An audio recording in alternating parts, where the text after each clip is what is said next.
Assalamualaikum warahmatullahi wabarakatuh. Perkenalkan, nama saya Raisa Adinda. Pada kesempatan kali ini saya akan menjelaskan materi mengenai globalisasi dan kerjasama antar bangsa. Video ini saya buat untuk memenuhi tugas ujian akhir semester mata kuliah konsep dasar PKN. Nah, penjelasan materinya saya akan jelaskan melalui video animasi berikut. Globalisasi dan kerjasama antar bangsa. Globalisasi berasal dari kata globe yang artinya bola dunia, sedangkan akhiran sasi bermaknakan sebagai proses. Maka dapat diartikan secara sempit bahwa globalisasi merupakan proses yang mendunia. Dan pada prinsipnya, globalisasi mengacu kepada perkembangan yang cepat di bidang teknologi, komunikasi, transformasi, dan informasi. Dan dapat dikatakan bahwa globalisasi identik dengan global village. Apa itu global village? Global village merupakan fenomena di mana batas antar negara memudar karena pesatnya perkembangan teknologi. Mengapa bisa memudar? Pada saat ini, setiap orang dapat pergi kemanapun dan kapanpun dengan cepat dan mudah dengan menggunakan alat transportasi yang canggih. Dan juga kita dapat berkomunikasi dengan siapapun, kapanpun tanpa mengenal jarak dan waktu, hanya dengan menggunakan telepon genggam. Pada akhirnya, pengaruh ini cepat atau lambat akan menimbulkan gesekan nilai-nilai budaya dan agama di seluruh dunia yang memanfaatkan komunikasi, transformasi, dan informasi hasil dari modernisasi teknologi. Lalu, apa itu modernisasi?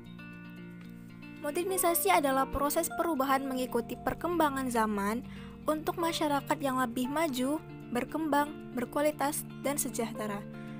Tentunya globalisasi memiliki dampak bagi kehidupan dan dibagi menjadi dampak positif dan negatif. Apa saja dampak positif dari globalisasi? Dampak positif globalisasi yaitu berkembangnya teknologi dan ilmu pengetahuan, terciptanya hubungan yang baik antar negara, peningkatan di sektor ekonomi, dan penyebaran informasi yang cepat. Sedangkan dampak negatif yang dibentuk dari globalisasi yaitu meningkatnya potensi terjadinya kriminalitas karena meniru peristiwa dari luar negeri.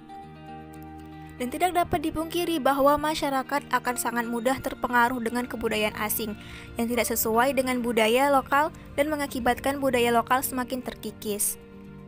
Maraknya penyebaran informasi yang tidak akurat dan berita bohong atau hoax yang meresahkan masyarakat. Sekarang kita masuk ke materi kerjasama antar bangsa.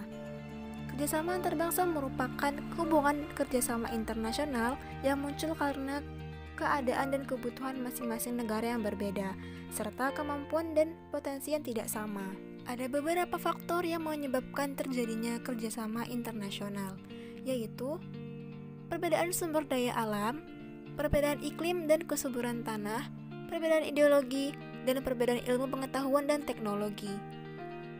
Dengan adanya perbedaan tersebut akan menyebabkan terbentuknya hubungan kerjasama antar negara yang bertujuan untuk memenuhi kebutuhan negara dan masyarakatnya.